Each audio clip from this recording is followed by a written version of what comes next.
alokasi program pemenang Pilpres itu baik. Karena itu menunjukkan keterbukaan untuk memfasilitasi agar di APBN program-program dari paslon yang terpilih bisa masuk kepada pemenang setelah KPU menetapkan. Sebelum KPU menetapkan, pertanyaannya dasar hukumnya.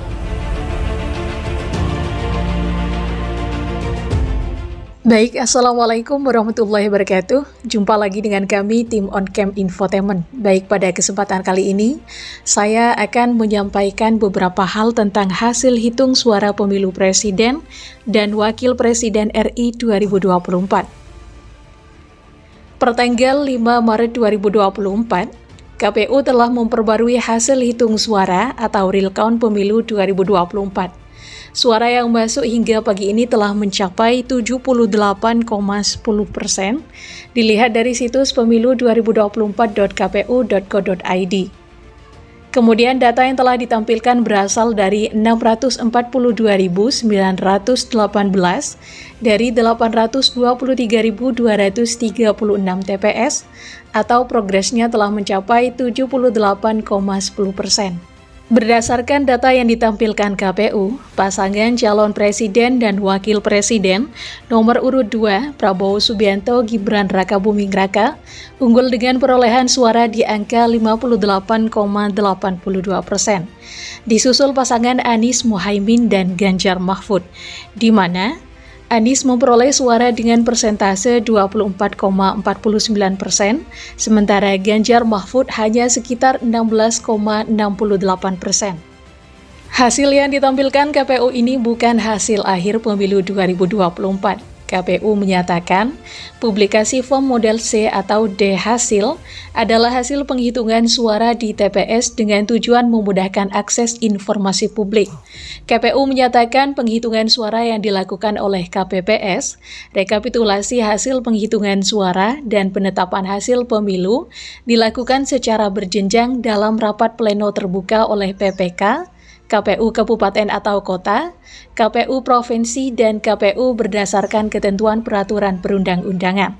Berdasarkan data yang dirilis, pasangan Prabowo Gibran tetap unggul dengan perolehan suara 75.362.668, sementara Anies Muhaimin memperoleh suara 31.376.651, kemudian yang terakhir Ganjar Pranowo dan Mahfud MD dengan perolehan suara 21.374.728.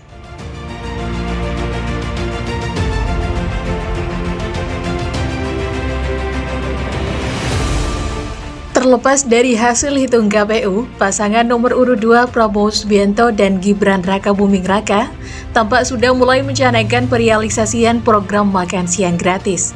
Pada Kamis 29 Februari 2024 digelar simulasi program makan siang gratis perdana di SMP Negeri 2 Curug, Tangerang, Banten.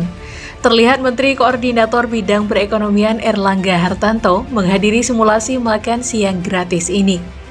Ada 4 menu makan siang yang disajikan, yakni nasi ayam, nasi semur telur, gado-gado, dan siomay. Semua menu tersebut dihargai Rp15.000 per porsi dan diklaim sudah memenuhi kebutuhan karbohidrat, protein hewani, protein nabati, sayuran, dan buah. Ketua Umum Golkar tersebut turun gunung melakukan simulasi program makan siang gratis, lantaran sudah menjadi tugasnya untuk memastikan kebijakan berjalan dengan baik ketika program ini dilaksanakan. Erlangga menyebut sumber anggaran untuk menggelar simulasi program makan siang gratis ini berasal dari pemerintah Kabupaten Tangerang, yang salah satu sekolahnya sukarelawan menjadi pilot project. Ia juga mengatakan Kabupaten Tangerang cocok menjadi lokasi pilot project program makan siang karena memiliki 3 topologi sekolah, yakni sekolah di perkotaan, pedesaan, dan pesisir. Lebih lanjut, Erlangga menjelaskan bahwa adanya simulasi program tersebut untuk memunculkan kesadaran bahwa literasi gizi menjadi penting karena tujuan utama program makan siang di sekolah, yakni untuk gizi anak-anak yang lebih baik. Erlangga juga berharap dengan adanya simulasi ini dapat menjadi kick-off untuk simulasi-simulasi berikutnya dan mendata kendala-kendala apa saja yang mungkin akan timbul. Cawapres nomor urut 2 Gibran Rakabuming Raka pun menanggapi simulasi program makan siang gratis di Tangerang. Gibran berharap program tersebut bisa berjalan dengan baik dan tepat sasaran. Sedangkan mengenai anggaran dan pelaksanaannya nanti, dia akan mendiskusikan lagi. Gibran menyebut jika nantinya ada kekurangan akan dilakukan evaluasi.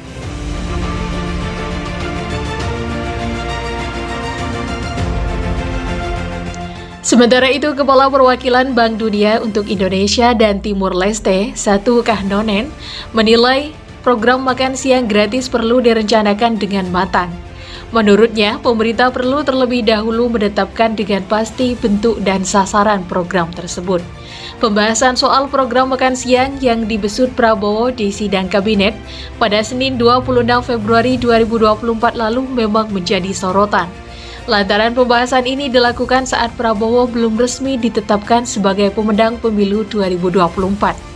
Presiden Jokowi pun buka suara soal polemik ini. Menurutnya, sejauh ini memang tidak ada pembahasan soal anggaran makan siang gratis. Jokowi bilang dalam rapat kabinet dia cuma menegaskan agar program presiden terpilih dimasukkan dalam rencana anggaran 2025. Diketahui program makan siang gratis ini diperkirakan dapat menelan biaya sebesar 450 triliun rupiah per tahun jika sudah terlaksana 100%. Rencananya program ini dilaksanakan secara bertahap sejak awal pemerintahan jika mereka benar terpilih nanti. Untuk tahun pertama pemerintahan pasangan itu, program makan siang gratis ini diperkirakan dapat menelan biaya sebesar 50 hingga 60 triliun rupiah yang seluruhnya diambil dari APBN. Secara spesifik sebelumnya dalam acara Sarasehan 100 Ekonom Indonesia di Menara Bank Mega pada Rabu 8 November 2023 lalu, Prabowo sempat mengatakan program ini dapat dijalankan menggunakan alokasi dana APBN untuk pendidikan dan perlindungan sosial. Ia menyebut APBN 2024 untuk pendidikan dan perlindungan sosial saja sangat besar dan dirasa cukup untuk memulai program ini. Prabowo mencontohkan untuk anggaran pendidikan pemerintah ada gelontorkan dana 660 triliun rupiah. Terbaru, program makan siang gratis ditetapkan masuk dalam rencana kerja pemerintah, RKP, serta kerangka ekonomi makro dan pokok-pokok kebijakan fiskal 2025. Menteri Koordinator Bidang Perekonomian Erlangga Hartanto memastikan program prioritas Prabowo Gibran dapat dilaksanakan mulai 2025. Salah satunya adalah program makan siang gratis.